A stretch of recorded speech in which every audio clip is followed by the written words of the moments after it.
സ്കില്ലാണ് അവന്റെ കയ്യിലുള്ളത്.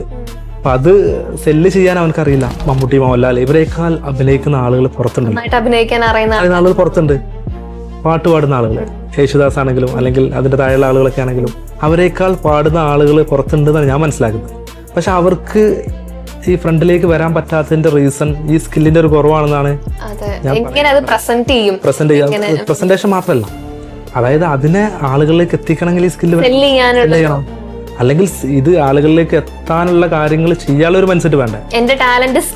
അതെ അതെ, സ്കില്ല് വേണം. അപ്പൊ അത് ഇല്ലാത്തത് കൊണ്ടാണ് ഈ മെയിൻ സ്ട്രീം ആളുകളെ അതേ രീതിയിൽ എത്താതെ എന്ത് ചെയ്യുന്നത്, ഇവർ ഒതുങ്ങി പോകുന്നത്. സോ ആ ഒരു മേഖലയിലും സെയിൽസ് എന്ന് പറയുന്നത് എന്റെ ഒരു ഫ്രണ്ട് ഉണ്ട്, ആർട്ടിസ്റ്റ് ആണ്. അവന് ചില സ്കൂളിലും അല്ലെങ്കിൽ ചില കമ്പനിയിലൊക്കെ പോയിട്ട് എന്ത് ചെയ്യും, ഇത് പ്രസന്റ് ചെയ്യും.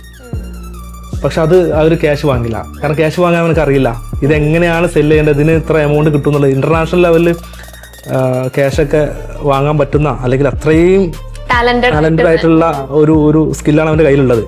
അപ്പൊ അത് സെല്ല് ചെയ്യാൻ അവനക്കറിയില്ല. ഫിനാൻഷ്യലി എങ്ങനെ അത് അതെ അതെ അതെ, ഇത്രയും കാലം അവൻ അത് ചെയ്യുന്നുണ്ട്. പക്ഷെ അതിനൊരു എമൗണ്ട് പോലും എന്ത് ചെയ്യുന്നില്ല, ചെറിയ ചെറിയ എമൗണ്ടുകൾ മാത്രമേ ചെയ്യുന്നുള്ളൂ. അവൻ അങ്ങോട്ട് പോകുന്നതിന്റെ ചിലപ്പോൾ പോകും. അപ്പൊ അത് സെയിൽസ് സ്കില്ലുണ്ടെങ്കിൽ അവന് ഇന്റർനാഷണൽ ലെവലിൽ അത് സെല്ല് ചെയ്യേണ്ട ഒരാളാണ്.